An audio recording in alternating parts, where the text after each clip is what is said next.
খুব সুন্দর একটি পরিবেশে আমরা অনেকটা সময় কাটিয়েছি। নমস্কার বন্ধুরা, চলুন আজ আপনাদেরকে নিয়ে যাই বালাজি টেম্পলে। গুয়াহাটি আমরা বেড়াতে গিয়েছিলাম খুব কম দিনের জন্য। তো সকালে কামাখ্যা মায়ের পুজো দিয়ে চলে গেলাম উমানন্দ মন্দির দর্শনে। খুব সুন্দরভাবে উমানন্দ মন্দির দর্শন করে বিকেলে আমরা চলে গিয়েছিলাম বালাজি টেম্পল। বালাজি টেম্পলের পরিবেশটা এত সুন্দর, বাইরে একটি খুব সুন্দর পার্ক রয়েছে।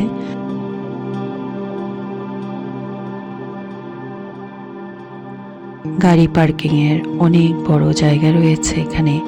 আমরা এখানে গাড়ি রেখে চলে গেলাম মেইন মন্দিরের উদ্দেশ্যে। যদিও মেইন মন্দিরের ভিতরে ভিডিও অ্যালাউ নেই, তাই আমি ভিতরটা দেখাতে পারছি না। বাইরের পরিবেশটাই এত সুন্দর যে আমি ভিডিও না করে থাকতে পারলাম না। আপনাদেরকে আমি বাইরের পরিবেশটাই দেখাচ্ছি। এই যে বড় মন্দিরটি দেখতে পাচ্ছেন, এর ভিতর দিয়েই আমাদেরকে মেইন মন্দিরে প্রবেশ করতে হয়। মেইন মন্দিরের ভিতরে এত ভালো লাগে যে কয়েক ঘন্টা ওখানে বসেই কাটিয়ে দিতে পারেন। চারদিক এত নিট অ্যান্ড ক্লিন, কোথাও মনে হয় একটু নোংরা ছিল না।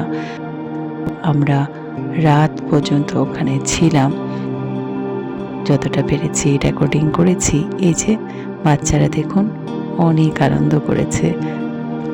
আর একটি কথা না বললেই নয়, শহরের প্রচণ্ড কোলাহল থেকে গিয়ে যদি এই মন্দিরের ভিতরে মানে মেইন মন্দিরের ভিতরে কয়েক ঘন্টা বসে থাকা যায়, মনের কোলাহল যেন এমনি দূর হয়ে যাবে।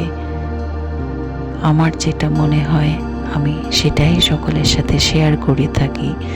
আমার এটাই মনে হয়েছিল, মনের সমস্ত কোলাহল যেন শান্ত হয়ে যাবে। আশা করি বালাজি টেম্পলের পরিবেশ আমি একটু হলেও আপনাদের মাঝে তুলে ধরতে পেরেছি। যদি ভালো লাগে লাইক কমেন্ট করবেন, আর যদি আমার চ্যানেলে নতুন হয়ে থাকেন তাহলে অবশ্যই সাবস্ক্রাইব করে আমার পাশে থাকবেন। আজকে তাহলে আসি।